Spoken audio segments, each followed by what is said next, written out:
गुलाम सुंदरी को बादशाह के फार्म हाउस लेकर आ रहा होता है। रास्ते में सुंदरी के साथ वक्त गुजारते गुजारते इसके दिल में भी बेपनाह मोहब्बत पैदा हो जाती है। वो फार्म हाउस पहुंचता है तो सुंदरी का बहुत ज़्यादा ख्याल रखता है और इससे पहनने के लिए नए कपड़े भी दिलवा देता है। सुंदरी जब वो नए कपड़े पहनकर इसके सामने आती है तो गुलाम इसकी खूबसूरती देखकर अपना आपा खो बैठता है।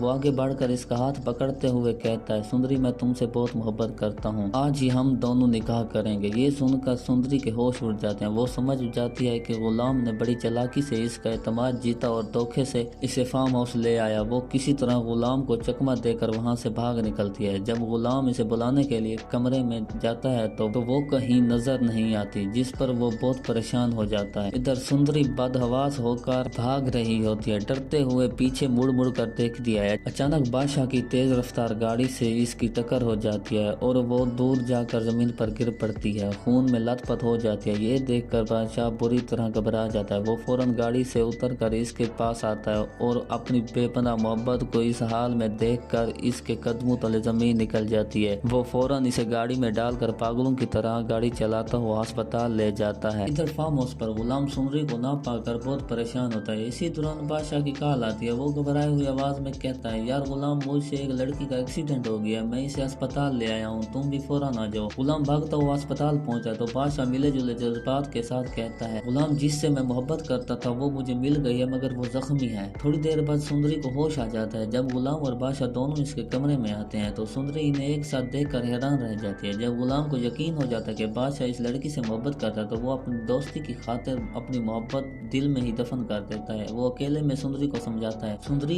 इस वक्त अगर तुम्हारा कोई ख्याल रख सकता है तो वो बादशाह है। वो बहुत अच्छा इंसान है, तुम इसके साथ अच्छी जिंदगी गुजारोगी, मेरा तो इस दुनिया में कोई नामो निशान ही नहीं है। इसके बाद बादशाह सुंदरी को अस्पताल से सीधा घर खूबसूरत हवेली में ले आता है और सबके सामने ऐलान करता है कि वो सुंदरी से शादी करेगा। ये सुनकर दादी गुस्से से आग बगोला हो जाते हैं और कहते हैं, बादशाह ये हरगिज नहीं हो सकता। बादशाह अपनी जेब से पिस्तौल निकालकर अपनी कनपट्टी पर रखते हुए कहते हैं, अगर मेरी शादी सुंदरी से ना हुई तो मैं अपनी जान ले लूंगा।